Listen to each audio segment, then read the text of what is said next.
नहीं होगी जब हम उनकी सेवा नहीं करेंगे। गीता में भी कृष्ण ने कहा ना, तद्विद्वी प्रणिपातेन परिप्रश्नेन सेवया, सेवया, सेवा करें। नारद मुनि ध्रुव महाराज के ऊपर कृपा करते हैं और अब नारद जी वास्तविक उपदेश प्रारंभ करते हैं। नारद उवाच, अब तक नारद जी का प्रवचन ध्रुव को घर पर भेजने के लिए था, लेकिन अब नारद का प्रवचन ध्रुव को भगवान की प्राप्ति कराने के लिए है। जनन्या विहित पंथा सवेनि श्रेयस्यते भगवान वासुदेवस्तं भज तत्प्रवणात्मना, भज तत्प्रवणात्मना।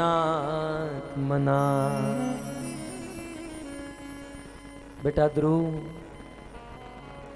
तुम अपने हृदय की कामना पूर्ण करना चाहते हो, बहुत बड़ा राज्य चाहिए, और उस राज्य को प्राप्त करने के लिए तुम्हारी जननी ने जो तुम्हें उपदेश दिया है, तुम्हारी जननी ने तुम्हें जो मार्ग बताया, वो बिल्कुल सही मार्ग है।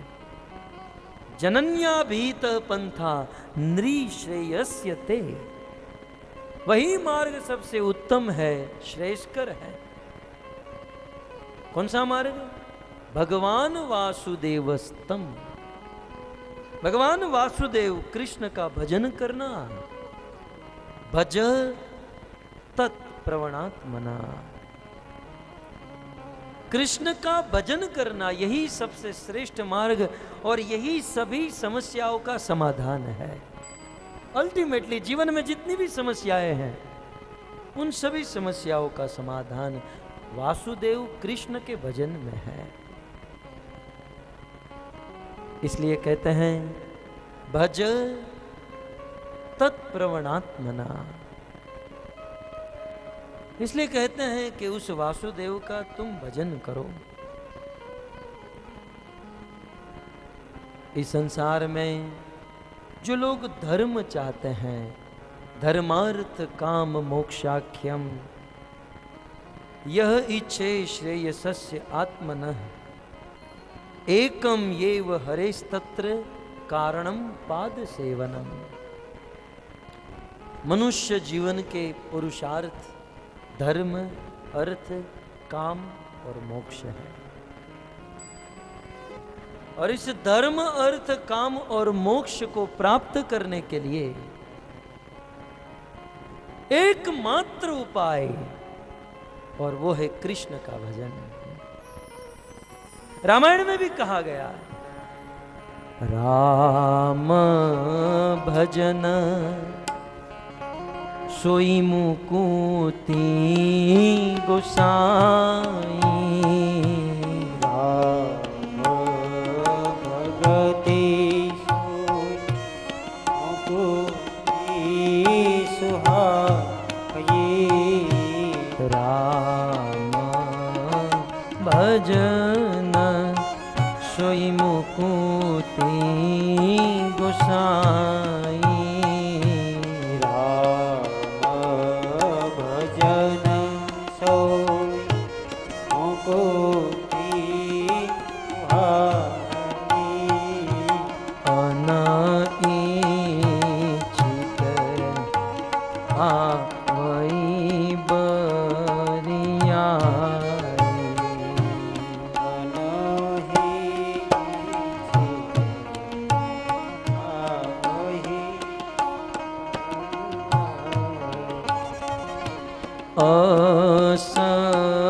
विचारी हरि भगत सयाने, अस विचार हरि भगत सियाने, अस विचारी हरि भगत सयाने,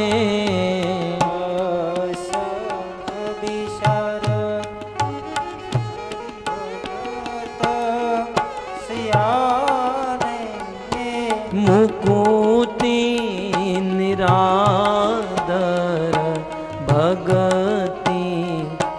लुभाने निरादर भगते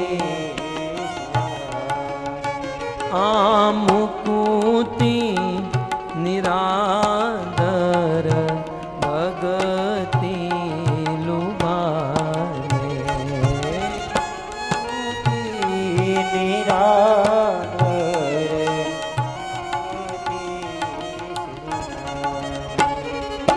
राम भजन सोई मुकुति गोसाई राम भजन सोई मुकुति सुहाजी राम भजन सोई मुकुति गोसाई राम भजन सोई मुकुति सुहाजी अनाइचितया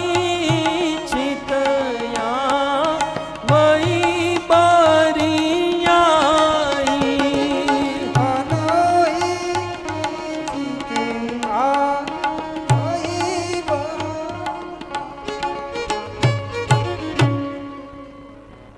मात्र राम और कृष्ण का भजन करने से अन्य अन्य लोगों का भजन करने से धर्म अर्थ काम शायद मिल जाए, लेकिन मोक्ष मोक्ष तो बहुत बड़ी चीज है भक्तों। मोक्ष के विषय में शास्त्रों में श्रीपाद शंकराचार्य ने कहा, अति दुर्लभ केवल्य परम पद। ये केवल्य पद, मोक्ष पद अत्यंत दुर्लभ है, अत्यंत दुर्लभ। विवेक चूड़ामणि का उद्घाटन करते हुए 5 दुर्लभ वस्तु गिनाई गई। उनमें से एक है मुमुक्षा, मोक्ष की प्राप्ति। मोक्ष जो सबसे ऊंची चीज है, मोक्ष जिसको प्राप्त करना अत्यंत कठिन है, मोक्ष जो पर्वत की बहुत बड़ी टोच है, जिस टोच तक पहुंचना सबके बस की बात नहीं है, लेकिन इतनी बड़ी टोच उस साधक के चरणों में आ जाएगी यदि वो राम और कृष्ण की भक्ति करने लगे। राम भजन सोई मुकुति गोसाई। राम का भजन करने से वह मुक्ति, वह मोक्ष उस भक्तों के चरणों में आ जाएगा। मुक्ति तो उनकी दासी बन जाती है, राम और कृष्ण का भजन करता है।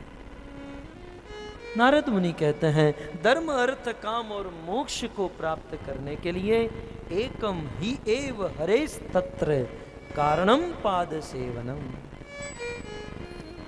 एकमात्र हरि विष्णु राम कृष्ण ही या भगवान कृष्ण के चरणों की सेवा ही धर्म अर्थ काम और मोक्ष प्रदान करा सकता है। इसलिए बेटा हरि का भजन करो, कृष्ण का भजन करो। और अब मैं तुम्हें बताऊंगा भजन कैसे करना है। 4-4 दिन कथा सुनकर आपके मन में भी जिज्ञासा होगी અને પછી जिज्ञासा न થાય तो પછી कहावत याद आवे, मक्का गए मदीना गए बन के आए हाजी, पहली आदत नहीं छूटी तो वही पाजी के पाजी।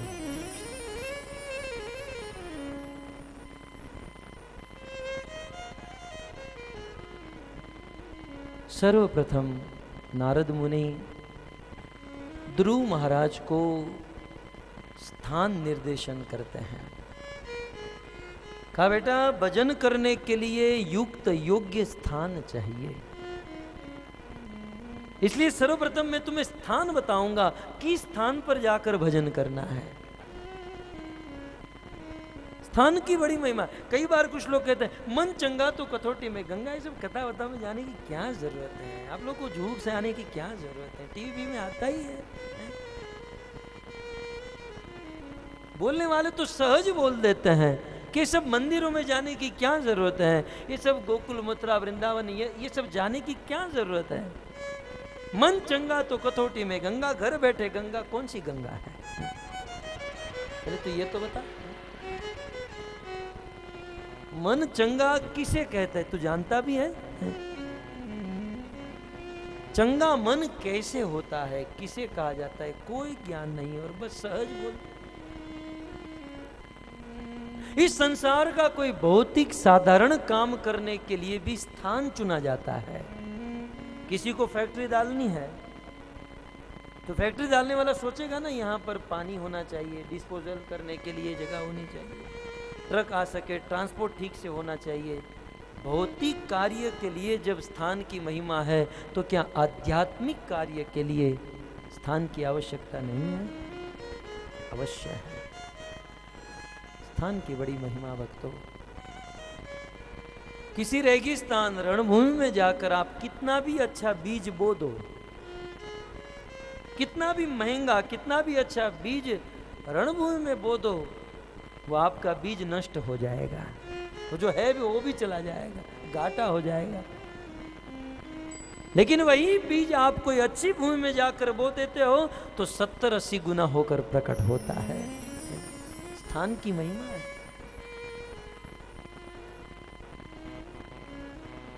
स्थान की महिमा। मुझे वो पद्म पुराण, विष्णु पुराण की बात याद आ रही है।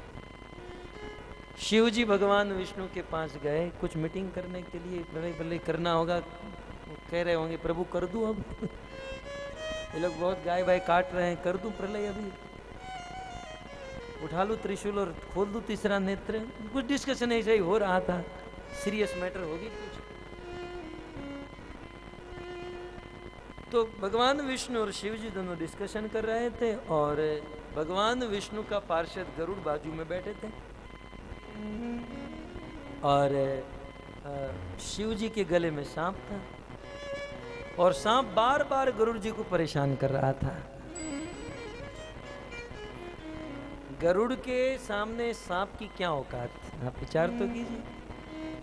लेकिन ये सांप तो गरुड़ जी को बेचारा बहुत परेशान कर दिया, बार बार यहाँ मारे, यहाँ मारे, यहाँ यहाँ यहाँ। जब हद हो गई तब गरुड़ जी ने आंख दिखाकर कहा, साले तेरे जैसे 1000 सांप को एक ही सेकंड में खा जाऊं और तू क्या सोच रहा है ये तेरा प्रभाव है? तू जिस स्थान पर बैठा है ना, ये उसका प्रभाव है। स्थानम प्रभावम न बलम प्रभावम। ये तेरे बल का प्रभाव नहीं है, ये तेरे स्थान का प्रभाव। तू जिस स्थान शिव जी के गले में बैठा है, ये तेरे स्थान का प्रभाव है। नहीं तो एक बार शिव जी के गले से उतर कर दिखा, तुझे भी पता चले गरुड़ क्या चीज है। स्थानम प्रभावम। भक्तों, भागवत के 8वें स्कंद में गजेंद्र की कथा, गजेंद्र और ग्राह का युद्ध हुआ, आप सब जानते हैं, मात्र स्मरण करा रहा हूं।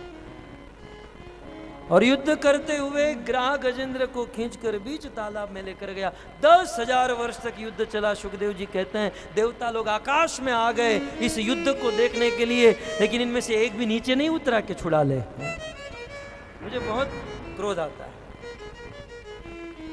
भागवत में जहां जहां युद्ध की बात है वहां वहां 33 करोड़ देवता आकाश में आ जाते हैं देखने के लिए, लेकिन एक भी नीचे तो उतरना चाहिए। चलो छुड़ा ले दोनों को, मजा लेते हैं। वहां परशुराम जी और पितामह भीष्म का युद्ध चल रहा था, वहां भी वर्णन है, देवता लोग आकाश में आकर देखने लगे। तो एक तो नीचे उतरो। जैसे आज 2 आदमी झगड़ते हैं तो तीसरा निकलता है, कहते हैं और एक मार, मैं बैठा हूं। बहुत लोग जमा हो जाएंगे लेकिन छुड़ाएंगे नहीं कोई। ये रजोगुण है, तमोगुण है।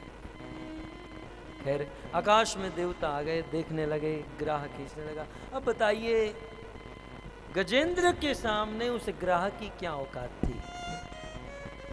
ऐसे हजारों हजारों ग्राह को गजेंद्र अपने पांव से उछाल कर मार देता। लेकिन प्रॉब्लम यह थी गजेंद्र अपने स्थान पर नहीं, उस ग्राह के स्थान में फंसा था। अपनी गली में कुत्ता भी शेर होता है, स्थान का प्रभाव होता है भक्तों। इसलिए यह मत समझो कि घर बैठे भगवान मिल जाएंगे। कई बार लोग कहते हैं मंदिर जाने की क्या जरूरत है, मंदिर बनाने की क्या जरूरत है। घर एक मंदिर, हाँ घर एक मंदिर। घर तो अभी होम थिएटर बन रहा है। घर एक मंदिर है, तो थे, अब नहीं रहे। घर पर रजोगुण की मात्रा अधिक होती है, तमोगुण की मात्रा अधिक होती है। भजन करने के लिए सात्विक भूमि चाहिए, शुद्ध धरातल चाहिए।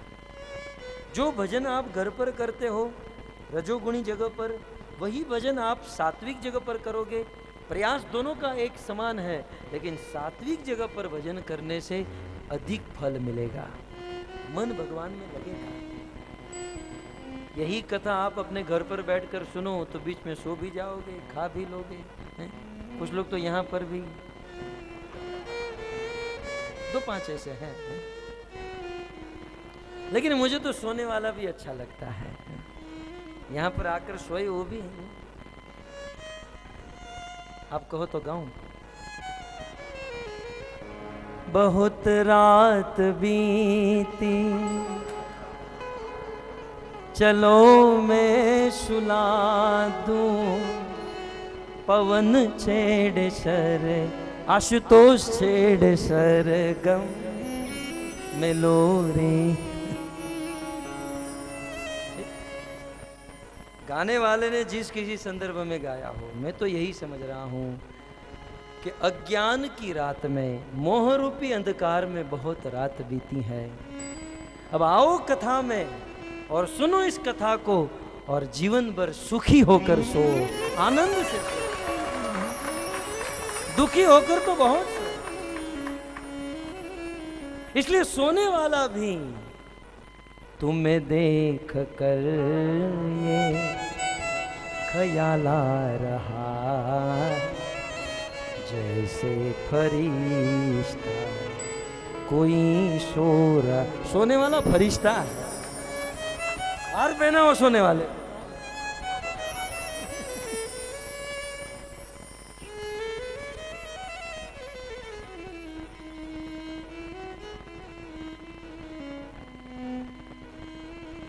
तो जो फल सात्विक जगह पर प्राप्त होता है वह राजसिक और तामसिक जगह पर नहीं मिलता है। इसलिए स्थान की बड़ी महिमा है भक्तों। आपको मैं अक्सर कहता हूं कि आपको यदि इस देश से दूसरे देश में जाना है तो एयरपोर्ट तो जाना ही होगा ना। निशान जी, आपके पास भले कितने भी पैसे हैं, प्लेन घर पर तो नहीं आएगा, एयरपोर्ट तो जाना ही पड़ेगा। एक प्लेटफॉर्म है एयरपोर्ट किसी देश में, किसी कंट्री को बदलने के लिए।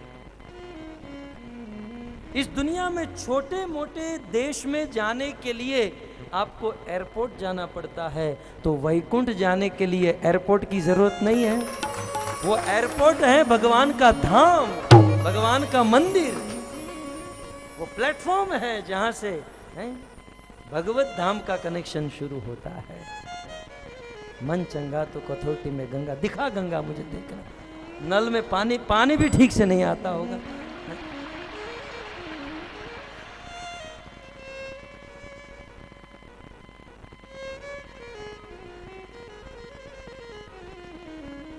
स्थान की बड़ी महिमा। आइए अब योग्य स्थान चाहिए।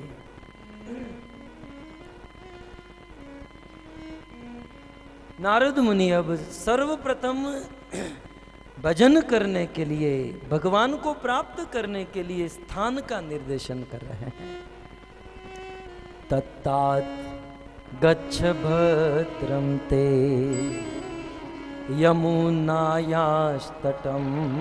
शुचि पुण्यम मधुवनम यत्र सानिध्यम नित्यदा हरे, सानिध्यम नित्यदा हरे। मेरे प्रिय श्लोकों में से एक है, तत्तात गच्छ भद्रम ते यमुनायास्तटम शुचि पुण्यम मधुवनम यत्रम सानिध्य नित्यदा हरे। हे तात, तात माने प्रेम से संबोधन देकर कहते हैं कि हे बेटा ध्रुव, गच्छ, गच्छ माने जाओ, कहां पर?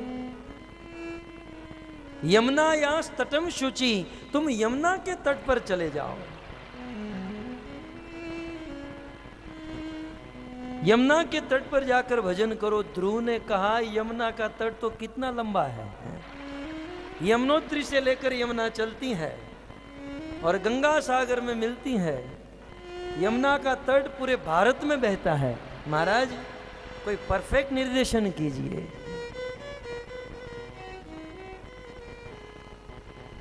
तब नारद जी कहते हैं कि ब्रज मंडल, ब्रज 84 कोश में जहां यमुना बहती है वहां तुम चले जाओ। बोले ब्रज 84 कोश में भी यमुना बहती है और यमुना के कारण ब्रज 84 कोश में 12 वन है और 12 वन में से यमुना के पूर्वी तट पर 5 वन है और पश्चिमी तट पर 7 वन है। ब्रज में यमुना बहती है। यमुना के पूर्वी तट पर भद्रवन, बिल्ववन, लोहवन, भांडिरवन और महावन, और यमुना के पश्चिमी तट पर 7 वन है, मधुवन, तालवन, कुमुदवन, बहुलावन, काम्यवन, खादिरवन और वृंदावन। कुल मिलाकर 12 वन है। तो यमुना के तट पर बेटा ध्रुव यमुना का आश्रय ग्रहण करो। नारद जी ने कितनी सुंदर बात यमुना के आश्रय ग्रहण करने के लिए कहा। यमुना जी की महिमा आप सब वैष्णव है, जानते ही हैं। दिल्ली के दरबार में राजा अकबर के मन में प्रश्न हुआ कि इस दुनिया में गंगा बड़ी या यमुना? अनेकों लोगों ने मंतव्य दिए लेकिन कुछ ठीक नहीं पड़ा। वृंदावन से तत्कालीन एक सुंदर व्यवस्था करके जीव गोस्वामी को बुलाया गया। पूछा गया गंगा बड़ी यमुना? जीव गोस्वामी ने बहुत वाक्य, श्लोक, शब्दों से अलंकारित प्रशंसा करते हुए कहा कि गंगा ब्रह्मलोक से चलती है। शिव जी के कैलाश में मस्तक पर गंगोत्री से हरिद्वार, प्रयाग इत्यादि करोड़ों करोड़ों जीव को पवित्र करती हैं। गंगा का जल ब्रह्म द्रव है। गंगा पाप हरने वाली है, पुण्य प्रदान करने वाली है। जीव गोस्वामी ने गंगा की बहुत बहुत महिमा बताई। बोले तो यमुना? बोले यमुना के बारे में क्या कहे? गंगा तो भगवान के चरणों से निकली है, लेकिन यमुना तो भगवान के दिल में रहती है, क्योंकि यमुना भगवान कृष्ण की पटरानी है। बोलिए श्री यमुना महारानी की जय, गिरिराज धरण की जय, जय जय श्री राधे।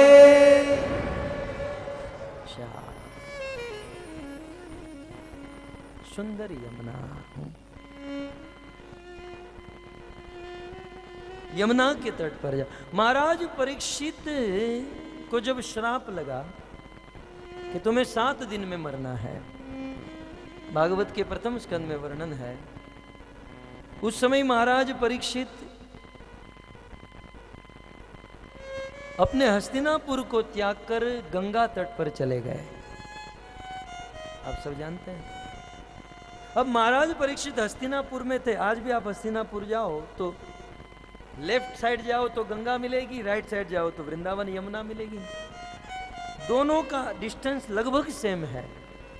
महाराज परीक्षित हस्तिनापुर में थे। उनके पास 2 ऑप्शन था, यमुना तट पर जाओ, गंगा तट पर जाओ। महाराज परीक्षित गंगा तट पर गए। अब वेदों में, शास्त्रों में, सब जगह पर यमुना जी की महिमा बताते हैं। तो किसी ने प्रश्न पूछा, महाराज परीक्षित गंगा तट पर क्यों गए?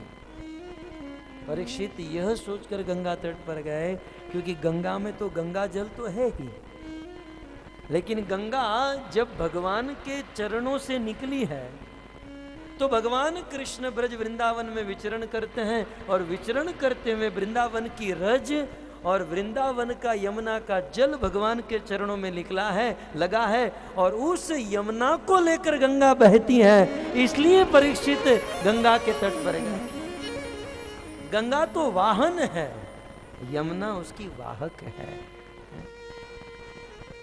यमुना के चरणों में गए जो साक्षात भगवान की पटरानी है। बोले यमुना के तट पर 12 वन है महाराज, उस 12 वन में से कौन से वन में? नारद जी कहते हैं, यम मधुवनम यत्र पुण्यम मधुवनम यत्र सानिध्यम नित्यदा हरे, सानिध्यम नित्यदा हरे। उस यमुना के तट पर वृंदावन है भक्तों। पूरे ब्रज को भी वृंदावन कहा जाता था। नारद, कुल मिलाकर नारद मुनि ध्रुव महाराज को ब्रज वृंदावन भेज रहे हैं। भजन करने के लिए ध्रुव वृंदावन जाओ। वृंदावन के बारे में क्या कहना भक्तों, ये वृंदावन कोई इस दुनिया का हिस्सा नहीं है। वृंदावन कोई भौम जगत का पार्ट नहीं है। वृंदावन तो भगवान का चिन्मयी धाम है, राधा रानी की कृपा से इस धरती पर उतरा है। पूरे संसार का प्रलय हो जाता है, वृंदावन का प्रलय नहीं होता है। प्रश्न होगा कि वह ब्रज वृंदावन धरती पर कैसे आया? ब्रह्म वैवर्त पुराण में वर्णन है कि जब कृष्ण की इच्छा हुई कि इस पृथ्वी पर लीला करने के लिए मैं जाऊं, कृष्ण ने राधा से कहा, राधे चलो पृथ्वी पर लीला करने के लिए जाना है। राधा रानी ने कहा, तुम्हें जाना है तो जाओ, मैं नहीं आऊंगी। बोले क्यों राधे? ब्रह्म वैवर्त में वर्णन है, राधा रानी ने कहा, यत्र वृंदावनम नास्ति न यत्र यमुना नदी, यत्र गोवर्धनम नास्ति तत्र में न मनः सुख। कृष्ण जहां पर यमुना नहीं है, जहां वृंदावन नहीं, जहां गोवर्धन नहीं, वहां पर मेरा मन नहीं लगता है। जैसे आज का आदमी कहे कि बस एग्रीमेंट खत्म हुआ, अब नए घर पर जाना है, तब पत्नी कहे नहीं मैं नहीं आऊंगी, क्योंकि यत्र डिश टीवी नास्ती न यत्र वाईफाई कनेक्शन, यत्र वॉशिंग मशीन नास्ती तत्र में न मनः सुख। ये आज की स्त्रियों की, ये कलयुग का श्लोक मैंने बनाया।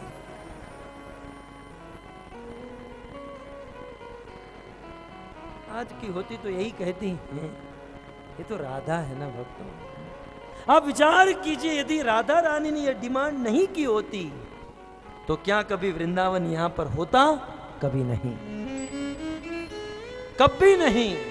राधा ने कहा, कृष्ण मैं तब तक आपके साथ नहीं आऊंगी जब तक आप वृंदावन को धरती पर नहीं उतारोगे, यमुना को नहीं उतारोगे, गोवर्धन को नहीं उतारोगे। कृष्ण ने कहा, ये तीनों को धरती पर उतार दूं तो बोले तब आऊंगी, तब आऊंगी। कैसे भी करके चक्कर चलाकर भगवान ने बड़े पापड़ बेलने पड़े, लेकिन कैसे भी करके इन तीनों को धरती पर उतारा, तीनों को धरती पर। और आज लाखों करोड़ों लोग ब्रज वृंदावन धाम में जाते हैं। 5000 वर्ष बीत गए, लेकिन 3 चीज वैसी की वैसी आपको मिलेगी। एक यमुना नदी, दूसरा गिरिराज गोवर्धन, और तीसरी ब्रज की रज। ब्रज रज, वृंदावन की प्रत्येक रज, प्रत्येक भूमि भगवान कृष्ण के चरणों से अंकित है। एक स्थान ऐसा नहीं जहां पर कृष्ण ने अपने श्री चरण न रखे हो। वही रज, साक्षात मुक्ति देवी ने कृष्ण से कहा, कृष्ण दुनिया को तो मुक्ति देती हूं, मेरी मुक्ति कब होगी? तब कृष्ण कहते हैं मुक्ति कहे गोपाल से, मेरी मुक्ति बताए। कृष्ण कहते हैं ब्रजरज उड़े मस्तक पे, मुक्ति मुक्त हो जाए। मुक्ति जब वृंदावन आओगी और वृंदावन के रज जब तुम्हारे मस्तक पर उड़ेगी, तब तुम्हारी मुक्ति होगी, तब तुम्हारी मुक्ति। धन्य है ब्रज वृंदावन, धन्य है। भक्तों, ब्रज वृंदावन भेज रहे हैं। ध्रुव ने पूछा, नारद जी वहां जाकर मुझे क्या करना है? नारद जी 43वें श्लोक में कहते हैं, स्नात्वा नुवसनम तस्मिन् कालिंद्या सलिले शिवे कृत्वोचितानि निवसन आत्मनः कल्पितासन, आत्मनः कल्पितासन।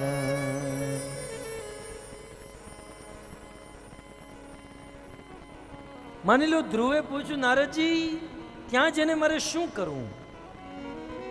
ભગવાનને પ્રાપ્ત કરવા માટે શું કરવું જોઈએ? કીધું બેટા ધ્રુવ, તમે રોજ નાજો, रोज स्नान करना। मैं भी आपको कहता हूँ रोज स्नान कर लीजिएगा। भारत में तो ये कहने की जरूरत नहीं, कुछ ऐसे देश हैं जहाँ ये सब कहने की बहुत जरूरत है कि भाई रोज नहाना।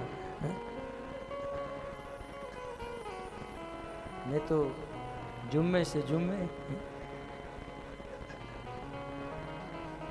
सेंट पेंट लगाकर निकल जाते हैं। स्नात्वा सबसे पहले लिखा है, बेटा ध्रुव वहां जाकर तुम स्नान करना। किसमें? कालिंद्या सलिले शिवे, मंगलमयी मंगल प्रदान करने वाली यमुना नदी में स्नान कीजिएगा। और कृत्वोचितानि निवसन आत्मनः कल्पितासन, और एक जिस दिन तुम वहां पर पहुंचोगे एक दिन तक उपवास करना। देखिए ये ब्रज में या किसी तीर्थ में जाने का ये सिद्धांत है कि जिस दिन हम तीर्थ में पहुंचते हैं तो प्रथम दिन उस तीर्थ में पहुंचकर हमें उपवास करना चाहिए। आपने देखा ना, ध्रुव महाराज कोई तैयारी नहीं, कुछ नहीं, मां को प्रणाम करके निकल गए और निकलकर वृंदावन पहुंचकर एक दिन उन्होंने उपवास किया। और हम लोग 2-2 महीने से तो तैयारी शुरू होती है। शक्करपारा, घूघरा, पूरी,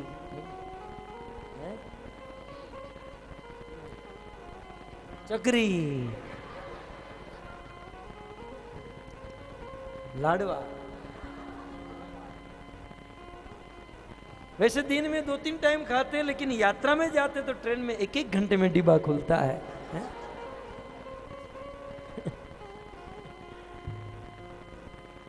एक 1 घंटे में।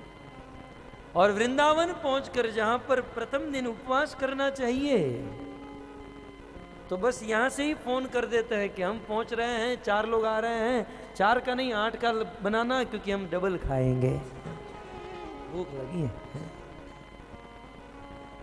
तपस्या होनी चाहिए। बेटा वहां जाकर स्नान करना और कल्पित आसन, सुंदर आसन बिछाना। सतयुग की कथा है। अतः नारद मुनि सर्वप्रथम कहते हैं आसन बिछाकर प्राणायाम करो। प्राणायाम में पूरक, रेचक और कुंभज 3 अवस्था होती है। सांस को खींचना, सांस को रोकना, सांस को छोड़ना। अपनी सांस को कंट्रोल में करो शिल प्रभुपाद कहते हैं हमको ये सब करने की जरूरत नहीं, क्योंकि कथा सुनकर जोर जोर से नाचकर कीर्तन करना और कीर्तन के बाद जो सांसें चलती हैं यही हमारे लिए प्राणायाम है।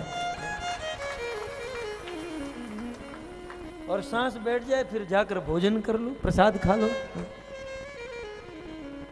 प्राणायाम है। आज 15 मिनट ज्यादा होगा तो चलेगा, चलेगा ना? नहीं तो बंद कर दूं यार, छोड़ दूं। हाँ? चलेगा?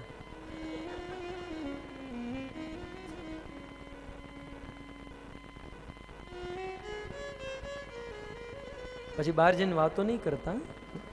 હા, તમે કહેતા હો તો બંધ કરી દો।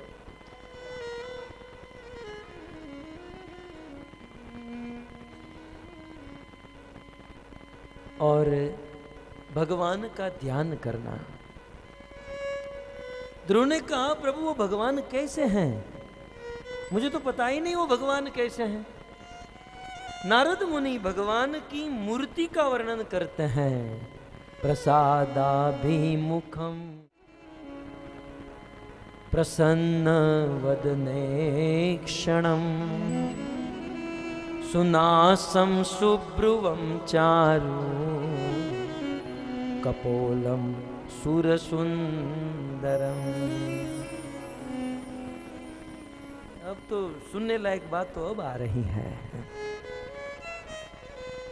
प्रसादाभिमुखम शश्वत। भगवान ध्रुव तुम ऐसी कल्पना करो कि वे भगवान शश्वत निरंतर अपने भक्त के प्रति कृपा भरी दृष्टि से देखते रहते हैं। कृपा भरे नेत्र से भगवान निरंतर अपने भक्त की ओर देखते रहते हैं। और कैसे देखते हैं?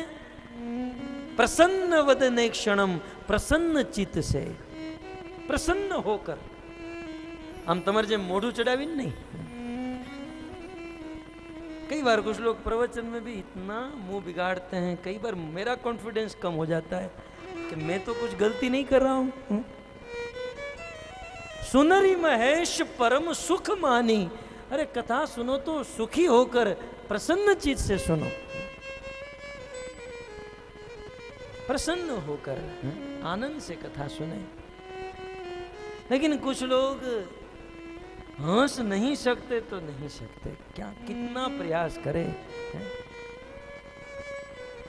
भगवान प्रसन्न रहते हैं, नित्य निरंतर आनंद में रहते हैं। लक्ष्मी यदि चाहे कि मैं भिखारी हो जाऊं, हो नहीं सकती। सरस्वती चाहे यदि मैं मूर्ख हो जाऊं, तो हो नहीं सकती। सूर्य यदि चाहे कि मैं अंधकार में प्रवेश कर जाऊं, ये हो नहीं सकता। कृष्ण यदि चाहे कि मैं दुखी हो जाऊं, ये कभी हो नहीं सकता, ये कभी हो नहीं सकता। प्रसन्न वदने क्षणम, ये भगवान का चेहरा है। भगवान। और एक बार अपना चेहरा कांच में देख लेना। वो फोटो खींचने वाला बेचारा थक जाता है। स्माइल स्माइल, वो जितना स्माइल बोलता है ये इतना गंभीर हो जाता है। फिर फोटो वाले से झगड़ा करते, तुमको फोटो खींचने नहीं आता, अरे तुझे हंसने नहीं आता है। प्रसन्न वदने क्षणम, भगवान की अद्भुत सुनासम। और देखिए भगवान की इंद्रियों का जब वर्णन करना शुरू किया तो नाक से शुरू किया। सुनासम, आदमी का सब कुछ सुंदर हो लेकिन नाक ही सुंदर ना हो तो सुंदरता की शुरुआत नाक से होती है। मेरे जैसे बड़ा नाक होगा तो नहीं चलेगा, नाक होना चाहिए सुंदर। सुनासम, सुंदर नासिका है उनकी। ध्रुव को बता रहे हैं भगवान कैसे हैं। सुंदर नासिका है। और सुब्रुवम, सुंदर ब्रुवम माने भौहें हैं। और चारु कपोलम, बहुत सुंदर गाल हैं। और क्या बताए, सूर सुंदरम, सूर माने देवताओं से भी सुंदर है। हमारी बात तो दूर रही, मनुष्य से कोटि कोटि गुना सुंदर देवता है। देवताओं की दृष्टि में मनुष्य क्या है? कुछ नहीं है। कई बार कहते हैं ना, मैं फलानी देवी जैसी लगती हूं। देवी के सामने तू बताइए, आप लोगों के घर पे चींटी होती है कि नहीं? चींटी होती ना, चींटियों के समाज में भी फैशन शो होता होगा, तो सबका समाज अपना अपना होता है। चींटियों में भी मिस चींटी मिस्टर मुकुड़ा होता होगा। चींटियों के समाज में कितनी भी अच्छी सुंदर ब्यूटीफुल चींटी हो, कितना भी अच्छा मकोड़ा हो, मनुष्य के सामने क्या है? कोई गिनती है उनकी? ठीक उसी प्रकार मनुष्य के समाज में कोई कितना भी सुंदर है, देवताओं के सामने उनकी कोई गिनती नहीं है। देवता कभी बूढ़े नहीं होते, देवताओं को पसीना नहीं होता, वो तो नित्य निरंतर सोमरस पीते रहते हैं। उनके शरीर से वैसे ही बिना सेंट के खुशबू आती है। तो साधारण जीवों से सुंदर मनुष्य है, मनुष्य से कोटि गुना सुंदर देवता है, लेकिन देवताओं से भी जो सुंदर है उसे सूर सुंदर कहा जाता है। ध्रुव वे भगवान विष्णु सूर सुंदर है।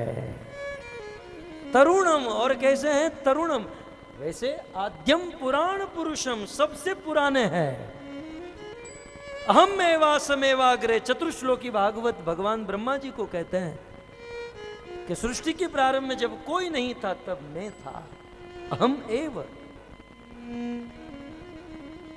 तो सबसे पुराने हैं, लेकिन पुराने होकर भी नव यौवनम च, नित्य नवीन है। तरुणम, तरुण माने कोमल, जिनकी युवा अवस्था है, मात्र 16 साल के बने रहते हैं। रमणीयम, मनोहर है, जिनके प्रत्येक अंग मनोहर है। वल्लभाचार्य थक गए हैं। अधरम मधुरम चरी, હવે તમારે બાર વગાડવા છે તો પછી બોલવા દો ને મને। अधरम मधुरम, वल्लभाचार्य जी ने एक एक भगवान के अंगों को गिनाया। अधर मधुर, होठ मधुर, गाल मधुर, नेत्र मधुर, जिसका चलना मधुर, जिसका हंसना मधुर, क्या बताए, इसका सब कुछ मधुर है। मधुराधिपते अखिलम मधुरम, अखिलम मधुर, सब कुछ मधुर है। और मधुरम हॉल में मधुर की कथा सुन रहे हैं।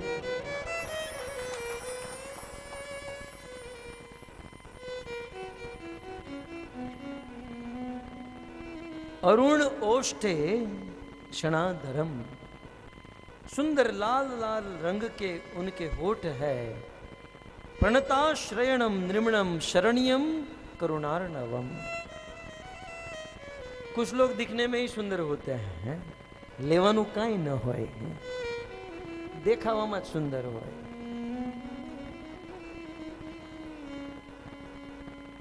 दिखने में ही सुंदर होते हैं, लेकिन दिखने में भी सुंदर हैं। और गुण यदि इनका पूछा जाए तो कहते हैं शरणियम, इसकी शरण में जो चला गया। करुणार्णवम, अर्णवम माने समुद्र के समान जिनके अंदर करुणा भरी हुई है, जो कृपा का सागर है, समंदर है। एक बार कोई उनकी शरण में चला जाए तो फिर उनका उद्धार हुए बिना रह नहीं सकता है। आगे श्रीवत्सांगम घन श्यामम, श्रीवत्स अंगम, जिनके वक्षस्थल पर सुंदर लक्ष्मी जी का चिन्ह है, जिनके शरीर का रंग घनश्याम वर्ण, बादल में जल भर जाता है, जलधर मेघ के समान। अब ध्रुव ने कभी फोटो भी नहीं देखी भगवान की, ये पूरा पिक्चर बना रहे ध्रुव के सामने। घनश्याम वर्ण का उस भगवान का शरीर है, पुरुषम, एकमात्र पुरुष है। वनमालिनम, और अपने गले में वनमाला धारण करते हैं। ये सोने वोने की माला भगवान को पहनना इतना पसंद नहीं जितना वैजंती माला, गुंजा की माला धारण करना पसंद है। शंख चक्र गदा पद में अभिर्व्यक्त चतुर्भुजम, 4 भुजा है उस भगवान की, और एक एक भुजा में शंख चक्र और गदा पद्म ये आयुध धारण किए हैं। व्याख्या हो सकती है, समय के अभाव में मैं केवल गिना रहा हूं आपको।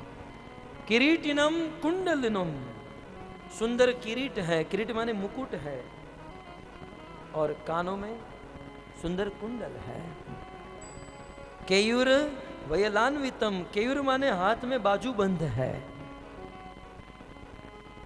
कुछ बच्चों का नाम भी केयूर होता है, समझ में नहीं आया क्यों केयूर होता है। हाँ, पत्नी लोग हाथ में उसको बांध कर चलती होगी इसके लिए। केयूर माने बाजूबंद। और वलयान्वितम, बहुत सुंदर, कमर में करधनी धारण करते हैं जिसमें लड़ियां लगी हुई होती हैं। कौस्तुभा भरण ग्रीवम, और गले में कौस्तुभ मणि धारण करते हैं। पीत कौशेय वासस, सबसे अच्छी बात मुझे ये लगती है कि वो पीत कोशे, कोशे माने रेशमी, रेशम के कीड़े से बने हुआ, हा? कोश रेशमी, पीत माने पीला, पीले रंग का रेशमी वस्त्र धारण करते हैं। कृष्ण रेशमी पीले रंग का वस्त्र क्यों पहनते हैं? क्योंकि कृष्ण राधा से प्रेम करते हैं और राधा का रंग पीला है। अपनी प्रिया को याद करते हुए, अपनी प्रिया को याद करते हुए, श्रीमती राधा रानी की याद करते हुए, उनके प्रेम में कृष्ण पीला रंग।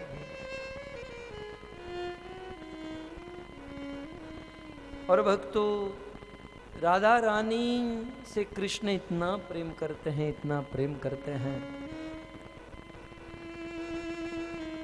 पूरी दुनिया कृष्ण के पीछे पागल, कृष्ण राधा के पीछे पागल।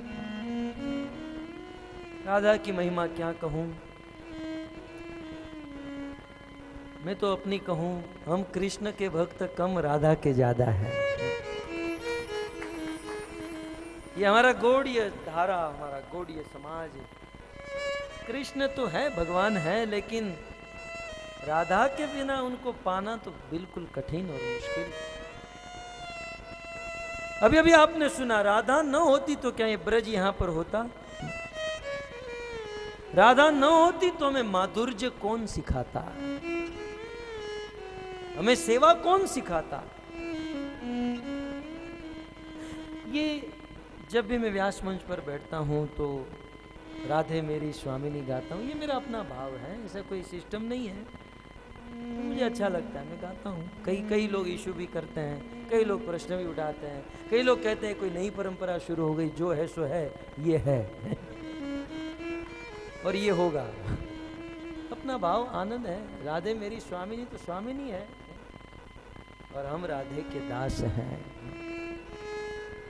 भक्तों, आपने कभी गौर किया, हमारे महामंत्र में राधा का नाम पहले, कृष्ण का बाद में। प्रभुपाद ने जितने भी मंदिर बनाए, राधा का नाम पहले, राधा रास बिहारी, राधा गिरधारी, राधा गोपीनाथ। हमारी साधना पद्धति में भी राधा का नाम पहले। एक ब्रजवासी रोते हुए मुझे यह बात सुना रहे थे, जब उन्होंने मेरी कथा सुनी और ये मैं गा रहा था, राधे मेरी स्वामी, बोले मैं आपसे बहुत प्रसन्न हूँ। बड़ा आशीर्वाद दिया उन्होंने। मैं तो जानता भी नहीं वो कौन है, कहाँ रहते हैं, वो तो फिर चले गए। उन्होंने कहा एक दिन कृष्ण ने बहुत बड़ा महल बनवाया नंद गांव में, नंद भवन आज भी हम देखते हैं। नंद भवन में बहुत बड़ा महल बनाया और ओपनिंग था घर का, सबको बुलाया, सब लोग नंद भवन में गए, अच्छा लगा, सब बेडरूम ये वो सब कुछ देखा। राधा रानी को अच्छा नहीं लगा, रूठ गई और रूठ कर अपने घर पर बरसाना में वापस आई और अपने पिता को कहा, पिताजी मुझे उस कृष्ण से भी बड़ा घर चाहिए। बोले राधे क्या जरूरत है, उन्होंने बनाया तुम्हारे लिए बनाया। बोले नहीं, मुझे उससे भी बड़ा घर, उससे ऊंचा, हाइट में भी और ब्रॉड भी चाहिए, उससे सुंदर। ये तो समर्थ थे। राधा रानी के पिता नंद बाबा से अधिक धनी थे, 12 लाख गाय थी, नंद बाबा के पास 9 लाख। राधा के कहने पर बहुत सुंदर, आज भी लाडली जी का जो मंदिर है, श्री जी का बरसाने में मंदिर बना और इन्होंने ओपनिंग रखा तो ये सब लोग आए और कृष्ण भी आए। कृष्ण ने राधा को कहा, राधे मैंने तुम्हारे लिए घर बनाया था, तुम्हें ये बनाने की क्या जरूरत है? क्यों बनवाया तुमने?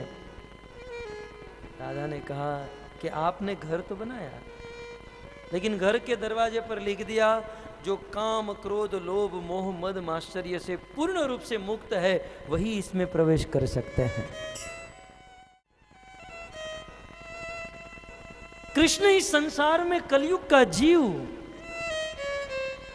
काम क्रोध लोभ मोह मद माश्चर्य से पूर्ण रूप से कैसे मुक्त हो पाएगा?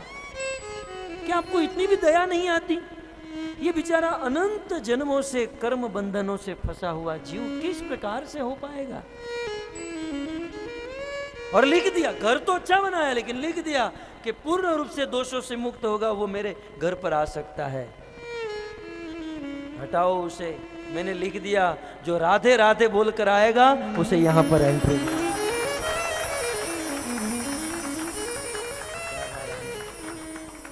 मां है ना भक्तों, आखिर कुल मिलाकर कृष्ण तो पिता है, पुरुष है, राधा तो मां है। कृष्ण अपने कार्यों में बिजी भी हो सकते हैं, पुरुष का हृदय कठोर भी हो सकता है, लेकिन राधा तो हमारी मां है और मां का हृदय कोमल होता है। जब राधा का नाम लेकर हम साधन भजन करते हैं तो राधा कहती है प्रभु अब तो आप देखो, अपने साधक की स्थिति तो देखो। और इसीलिए तो कहा गया ना, सारी दुनिया है दीवान राधा रानी आपकी, सारी दुनिया है दीवानी राधा रानी आपकी, सारी दुनिया है दीवानी, सारी दुनिया है दीवानी, सारी दुनिया है दीवानी, सारी दुनिया है दीवानी राधा रानी आपकी। कौन है जिस पर नहीं है मेहरबानी आपकी, कौन है जिस पर नहीं है मेहरबानी आपकी, कौन है जिस पर नहीं है मेहरबानी आपकी, कौन है जिस पर नहीं मेहरबानी आपकी। सारा जहां है एक चमन और इस चमन के फूल हम, सारा जहां है एक चमन और इस चमन से फूल हम, सारा जहां है एक चमन और इस चमन के फूल हम, सारा जहां है एक चमन और इस चमन से फूल हम, इन सभी फूलों में श्यामा, इन सभी फूलों में श्यामा हम निशानी आपकी, सारी दुनिया है दीवानी राधा रानी आपकी, सारी दुनिया है दीवानी, सारी दुनिया है दीवानी राधा रानी आपकी। कौन है जिस पर नहीं मेहरबानी आपकी, जिस पर नहीं है मेहरबानी आपकी। जैसे गंगा और जमुना की धारा बहती भूमि पर, जैसे गंगा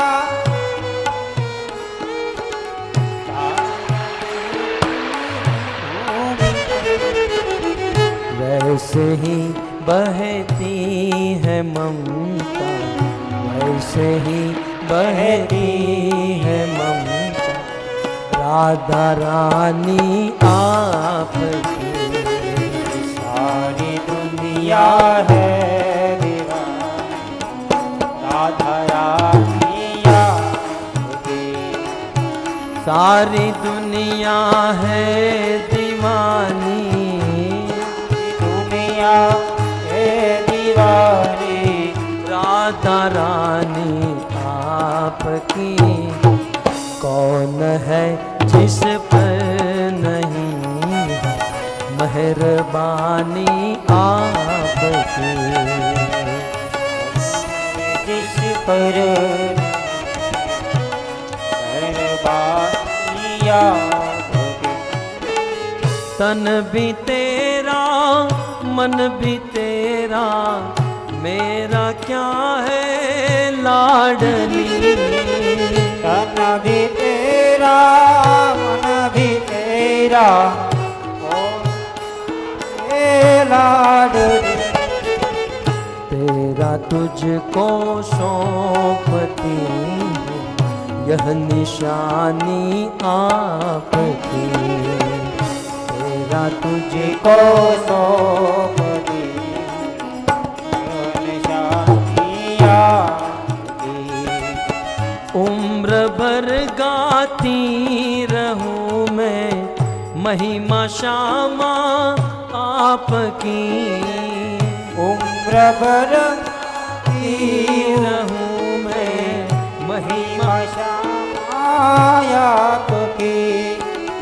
उम्र भर गाती रहूं मैं महिमा प्यारी आपकी।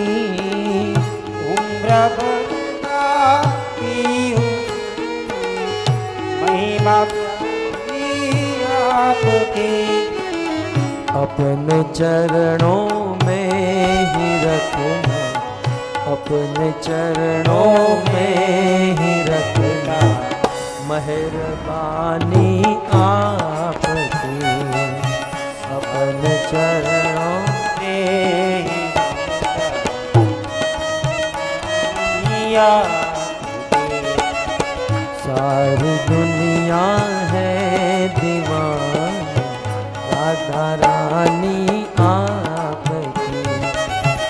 सारी दुनिया है दीवानी, राधा रानी आपकी। इस प्रकार नारद मुनि ध्रुव महाराज को सुंदर भगवान का वर्णन किए और ध्रुव महाराज को 12 अक्षर मंत्र का जाप करने के लिए कहे। नारद मुनि ने कहा कि इस मंत्र का 7 दिन कोई जाप करता है तो आकाश में उड़ने वाले देवताओं को इन आंखों से देख सकता है। बेटा ध्रुव, इस मंत्र का जाप करना, तपस्या करना, भगवान का ध्यान करना, तुम्हें भगवान मिल जाएंगे। ध्रुव महाराज ने नारद मुनि की 3 परिक्रमा की, प्रणाम किया और आशीर्वाद लेकर वृंदावन जाने के लिए निकल पड़े। वृंदावन पहुंचकर यमुना में स्नान किए, मधुवन में उस टीला पर खड़े रहकर, एक पांव पर खड़े रहकर तपस्या करने लगे। ओम नमो भगवते वासुदेवाय, ओम नमो भगवते वासुदेवाय, ओम नमो भगवते वासुदेवाय, ओम नमो भगवते ओम वासुदेवाय, नमो भगवते वासुदेवाय, भगवते वासुदेवाय, ओम नमो भगवते वासुदेवाय,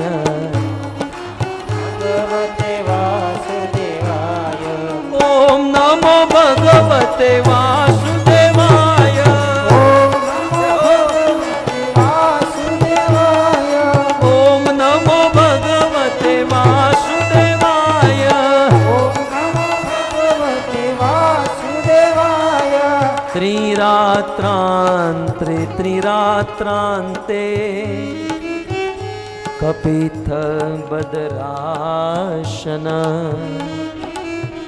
आत्मवृत अनुसारेण मासं निन्येर्चयन् हरिं। ओम नमो भगवते वासुदेवाय। नमो भगवते वासुदेवाय। मैत्रेय मुनि कहते हैं कि मधुवन में जाकर ध्रुव महाराज तपस्या प्रारंभ किए और प्रथम महीने में 3-3 दिन में एक बार मात्र बेर खाकर खड़े रहे। 3-3 दिन में एक बार मात्र बेर। और दूसरे महीने में 6-6 दिन में एक बार मात्र पेड़ के सूखे पत्ते खाकर खड़े रहे। तीसरे महीने में 9-9 दिन में एक बार मात्र जल पीकर खड़े रहे। जैसे जैसे भजन में आगे बढ़ते जा रहे हैं वैसे वैसे तपस्या बढ़ रही है। और हमारे जीवन में उल्टा है, जैसे जैसे भजन आगे बढ़ता है वैसे वैसे तपस्या छूटती जाती है। ओम नमो भगवते वासुदेवाय। ओम नमो आओ से। वासुदेवाय।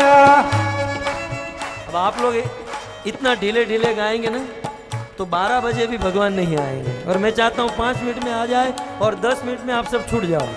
भाव से ओम नमो भगवते वासुदेवाय।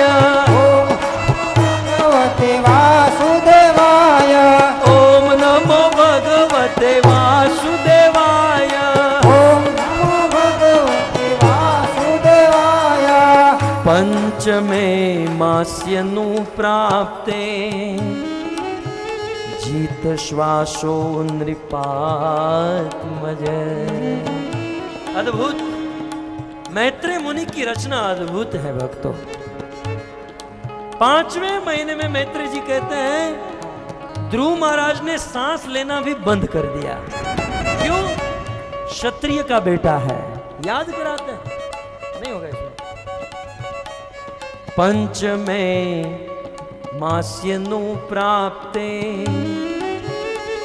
जित श्वासो नृपात्मज ध्याययन् ब्रह्मपदे केन तस्थो स्थाणुरिवाचल। ओम नमो भगवते वासुदेवाय। ओम नमो भगवते वासुदेवाय। ओम नमो भगवते वासुदेवाय।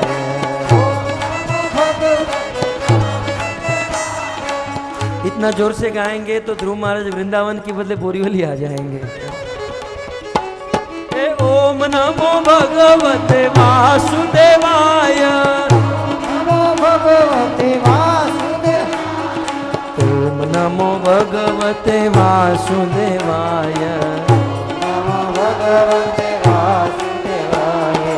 ओम नमो भगवते वासुदेवाय। ओम नमो भगवते वासुदेवाय। ओम नमो भगवते वासुदेवाय।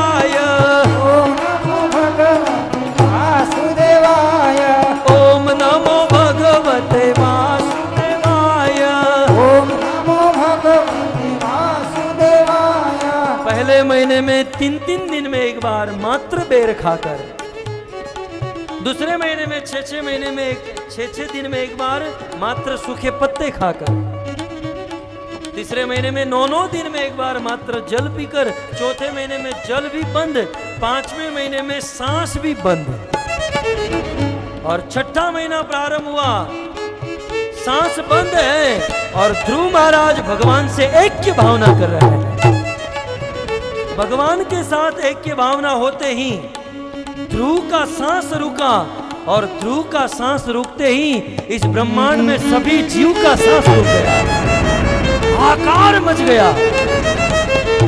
मैत्रेय मुनि कहते हैं जैसे गजराज किसी नौका में पांव रखे और नौका डोलने लगे, वैसे ध्रुव महाराज के चरणों से स्पर्श होकर ये धरती डोलने लगी, कांपने लगी धरती। सारे लोकपाल समेत समस्त देवता त्राहिमाम त्राहिमाम कर उठे, भगवान विष्णु के पास गए। और उस समय भगवान विष्णु को कहने लगे ये क्या हो रहा है प्रभु, कुछ समझ में नहीं आ रहा।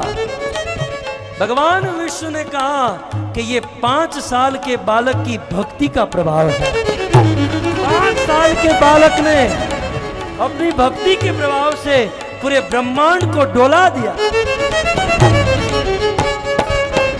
कर सर पर सधर यमर कर अनुसर कर परवर धर मेल कर हर सुर यवर यपर यतियन कर नटवर मन हर भैर मन हर मटक लटक ताट निकट मुकट शिर सवर नमय करण पट परड़ परड़ पद घूंगर रघुवर सुंदर श्यावर मेरे धीरे रघुवर सुंदर श्याम। इस संसार में जो भगवान का भजन करता है और भजन करने वाले का चरण जब धरती को स्पर्श होता है, धरती पुलंकित हो जाती है, धरती आनंदित हो उठती है। ध्रुव महाराज जैसे भक्त का स्पर्श धरती को होने से धरती डोलने लगी। दाव धमक धमक दादुर दाव डंकन बहकत मोर बलाल गिरा तो पियु पियु शबद पुकारत चातक पियु पियु को किन कंठ गिरा तब गड़ड़ गड़ड़ नभ हो गड़ा कन गड़ड़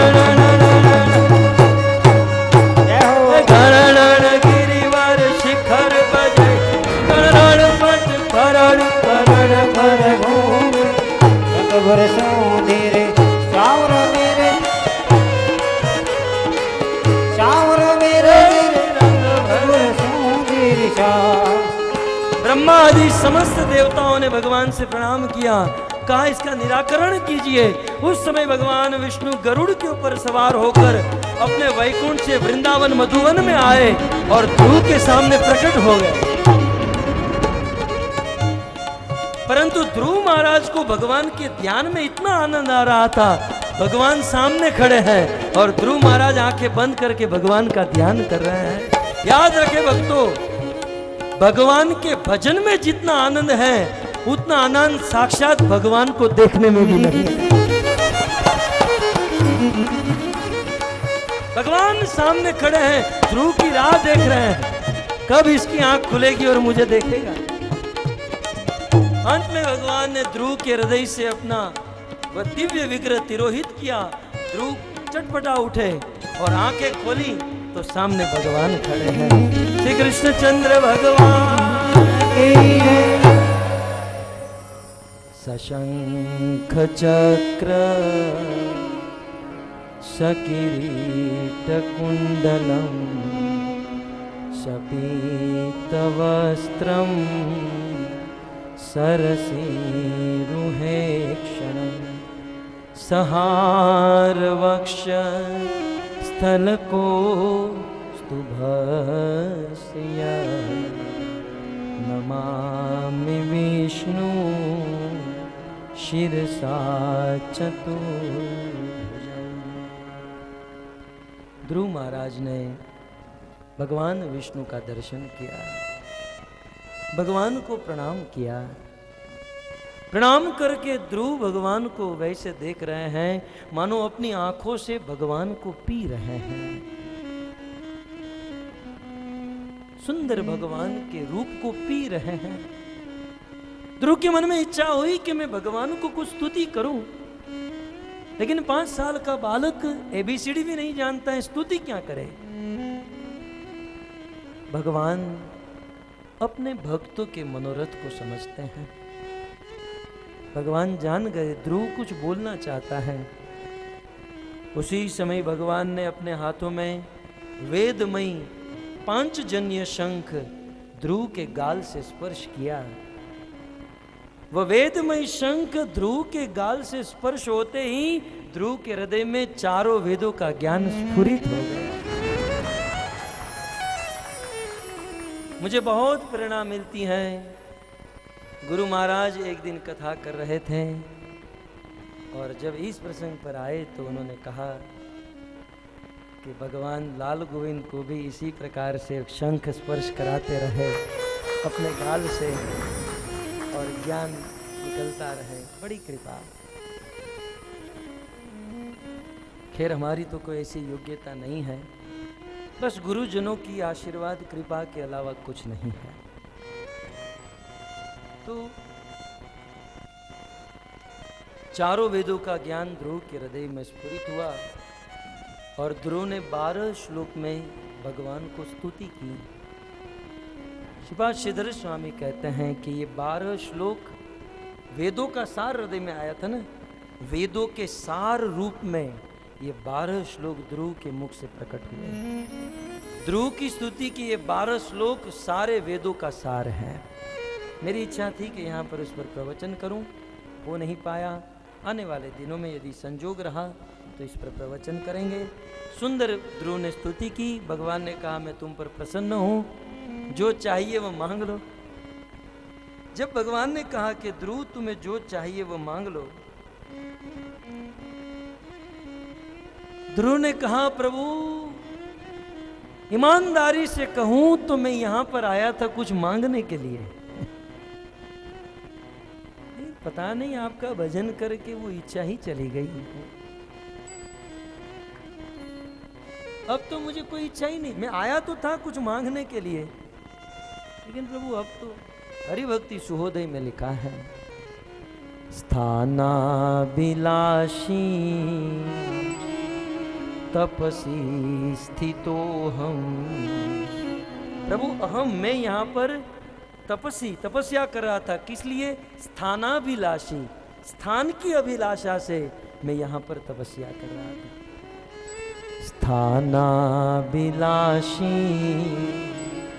तपसी स्थितो हम त्वां प्राप्तवान् देव मुनीन्द्र गुह्यम् काचं विचिन्वत् अपि दिव्यरत्नम् स्वामी कृतार्थोऽस्मि वरं न याञ्चे। प्रभु में आया था बहुत बड़े राज्य को प्राप्त करने के लिए, लेकिन जब आपका भजन करने लगा और उसमें भी आज जब मैंने आपको देख लिया तो मेरा सारा पुरुषार्थ पूर्ण हो गया। और आपको देखने के बाद तो अब कुछ मांगने की जरूरत ही नहीं हो रही है,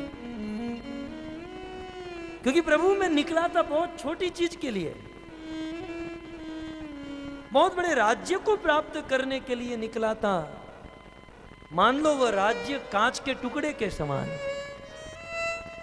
मैं निकला था कांच के टुकड़े के लिए, लेकिन जब आपको देखा तो मुझे हीरा मिल गया। प्रभु आप ही बताइए, जिसको हीरा मिल जाए फिर वह कांच का टुकड़ा कैसे मांग सकता है? मेरी इच्छा तो कांच के टुकड़े के समान थी, और आपका भजन रूपी, आपका दर्शन रूपी मुझे हीरा मिल गया। मुझे कुछ नहीं चाहिए। भजन करने वालों की ये स्थिति होती है। चिंता न करें, हृदय में कुछ कामना भी हो, कुछ इच्छा भी हो, भजन करते रहे, करते करते ये सब कुछ ठीक हो जाएगा। भजन करने वाले को कभी निराश नहीं होना चाहिए। कर्मवश कभी कभी भजन में उतार चढ़ाव आते हैं, कलयुगवश कभी मान अपमान निंदा आदि होता है।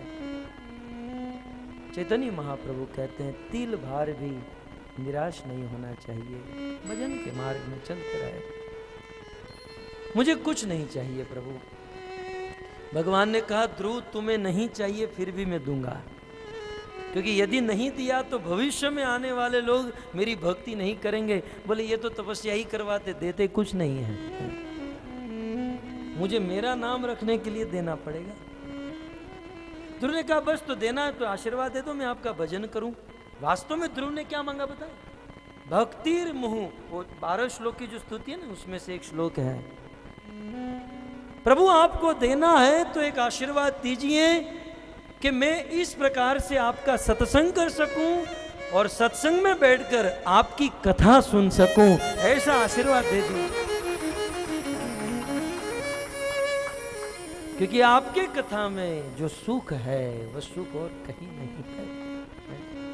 बताओ, नवरात्रि के फाल्गुनी पाठक के 4,000 रुपए के पास को खरीद कर इतना सुख मिलेगा जो फ्री में मिल रहा है? ये आनंद है, इसकी कोई कंपैरिजन ही नहीं कर सकता। ये मैंने बोल दिया, ये भी क्या बोला मैं, इसका वर्णन ही किसी के साथ नहीं है। देवता भी अपने मुख से अपने शब्दों में कथा के सुख का वर्णन नहीं कर सकते। प्रभु आपके भक्तों के संग में बैठकर आपकी कथाएं सुनता रहूं, ऐसा आशीर्वाद दीजिए। भगवान ने कहा ये तो मैं दूंगा। और ध्रुव बेटा, तुम्हें पिता का राज्य चाहिए था ना, मैं आशीर्वाद देता हूं। तुम नहीं मांग रहे हो लेकिन मैं देना चाहता हूं भेंट में। 36,000 वर्ष तक इस धरती पर एक छत्र राज करोगे। और तुम्हें बहुत बड़ा लोक चाहिए था ना बेटा, बहुत बड़ा लोक। 36,000 वर्ष के बाद मरना नहीं पड़ेगा। मेरे पार्षद आएंगे और मैं तुम्हें एक बहुत बड़ा ध्रुव लोक ही प्रदान करता हूं, पूरा गोला। एक तो फ्लैट नहीं, पूरा गोला ही दे दिया, पूरा लोक। ये जब देने चलते हैं ना, भगवान जब देते हैं तो फिर उसमें नाप तोल कर नहीं देते हैं, पूरा लोक ही दे दिया। बसाओ अपनी दुनिया। हम होते तो वहां पर भी प्लॉटिंग करके बेचते और यहां उसकी थोड़ी एडवर्टाइजमेंट करते हैं। खैर, 36,000 वर्ष तक राज्य दिया। ध्रुव महाराज वापस गए, उनका स्वागत किया गया। वर्णन है कि यक्षों ने ध्रुव के भाई उत्तम को मार डाला। ध्रुव ने अलकापुरी के ऊपर चढ़ाई की, लाखों यक्षों को मौत के घाट उतार दिया। मनु महाराज आए, बेटा हमारा जन्म प्रजा की उत्पत्ति के लिए हुआ है, प्रजा को मारने के लिए नहीं। शांत किया ध्रुव को। 36,000 वर्ष तक राज्य चलाया। 36,000 वर्ष के बाद आकाश से दिव्य विमान, और विमान में से शंख चक्र गदा पद्म पीताम्बर धारण किए हुए पार्षद प्रकट हुए। निवेदन के, महाराज आपको ले जाने के लिए आए हैं ध्रुव लोक में।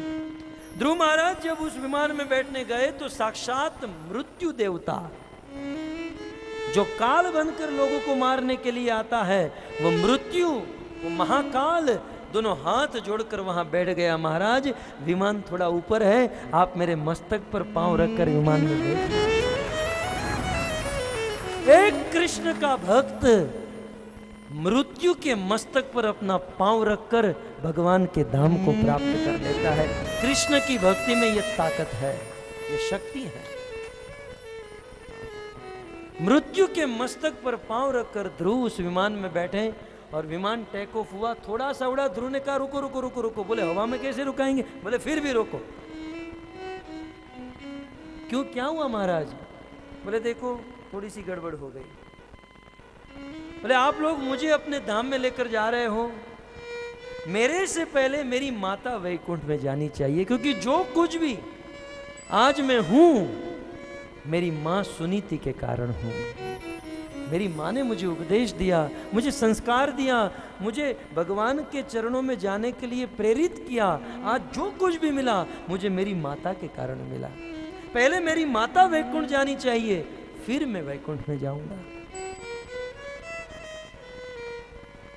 तब भगवान के पार्षदों ने कहा कि ध्रुव, तुम्हारे जैसा पुत्र जिसके घर पर जन्म लेता है, कुलम पवित्र, उसका कुल पवित्र हो जाता है, और जननी कृतार्था, उसकी जननी, उसकी मां कृतार्थ बन जाती है। बेटा ध्रुव देखो, तुम्हारे पहले तुम्हारी मां उस विमान में बैठकर वैकुंठ जा रही है। ध्रुव ने पर्दा खोलकर देखा फ्लाइट में से कि हाँ मेरी मां जा रही है वैकुंठ। उसके बाद ध्रुव गए। कुछ समय पहले कोर्ट में एक केस चल रहा था, किसी ने चोरी की, जज ने जजमेंट दिया कि इसे जेल में बंद करो। उस चोर ने कहा ठीक है आप मुझे जेल में बंद करो, लेकिन मैं एक दरखास्त करता हूँ, मेरे से पहले मेरी माँ को जेल में बंद करो। बोले क्यों? बोले जब मैं छोटा था और स्कूल से पेंसिल रबर चुरा कर आता था उस समय मेरी माँ ने मुझे नहीं रोका। यदि उसी समय मुझे रोक दिया होता तो आज मैं इतना बड़ा चोर नहीं बनता। बालकों की प्रगति, उन्नति अपने माता पिता के संस्कार के ऊपर आधारित होती हैं। अतः हम सब गृहस्थ हैं, हमारे संतान हैं, हमें इस बात का ध्यान रखना चाहिए। हमारा कर्तव्य है कि हम हमारे बच्चों को अच्छे संस्कार दें, कृष्ण के प्रति उनको प्रेरित करें, कृष्ण का भजन कराएं और बच्चों को भजन कराने से पहले खुद भजन करें। नहीं तो कई बार कहते हैं मैं चाहता हूं कि मेरा बेटा राम जैसा हो, तू रावण जैसा है। तेरा बेटा राम हो ही नहीं सकता किसी एंगल से। यदि अपने बेटे को राम बनाना चाहते हैं तो कम से कम दशरथ तो बने, कम से कम अपने जीवन में भक्ति लाए, भजन लाए, तो बच्चे भक्त बनेंगे। आज एक बालक अपने हृदय की कामना को पूर्ण किया, भगवान का दर्शन किया। ये कथा चैतन्य महाप्रभु गंभीरा में बार बार ध्रुव और प्रहलाद की कथा सुना करते थे। मेरे जीवन में भी मुझे ये कथा बड़ी अच्छी लगती है, क्योंकि कामना थी एक बालक की और सारी कामना पूर्ण हो गई, भगवान मिल गए, भगवान के धाम को प्राप्त हो गए। भगवान से प्रार्थना करता हूँ कि भगवान कृष्ण आप सबकी कामना पूर्ण करें, भगवान आपको उनकी शरण प्रदान करे, आपका मन भगवान में लगा रहे। भगवान से ऐसी प्रार्थना करते हुए आप सभी भक्तों के चरणों में क्षमा याचना के साथ, कुछ गलती कुछ त्रुटि हो गई हो तो क्षमा कीजिए, और धन्यवाद के साथ भक्ति विजय प्रभु और जितने भी इस कथा में अपना अपना सहयोग दिए हैं उन सभी भक्तों का धन्यवाद। विशेष हमारे मित्र समाज जिसके बिना हम अधूरे हैं, हमारे हिम्मत लाल बहुत डांटते भी हैं और प्रेम कलह चलता है, हमारे मनहर दास, हमारा आशुतोष अब तो बड़ा हो गया है। हम लोग दोनों बच्चे थे, ये काम शुरू किए थे 2005 से, पहली कथा से, और आशुतोष से भी बहुत सीखने मिला, बहुत साथ में रहे, और मुझे प्रसन्नता हो रही है मेरे जीवन में, इस प्रचार क्षेत्र में, भक्त समाज में एक दूसरों का मिलन संबंध एक प्रसन्नता की बात होती है। बार बार आप सबको धन्यवाद, और आप सभी भक्तों के चरणों में कृपा की याचना करते हुए कि आप सब भक्त मुझे आशीर्वाद दीजिए कि हम कृष्ण से प्रेम कर सकें। कृष्ण से प्रेम की कामना रखते हुए ये दास 145वीं भागवत कथा का विराम करता है। हरे कृष्ण। ग्रंथराज श्रीमद् भागवतम महापुराण की जय, श्रील प्रभुपाद की जय, निताय गौर प्रेमानंद। हरि हरि बोल।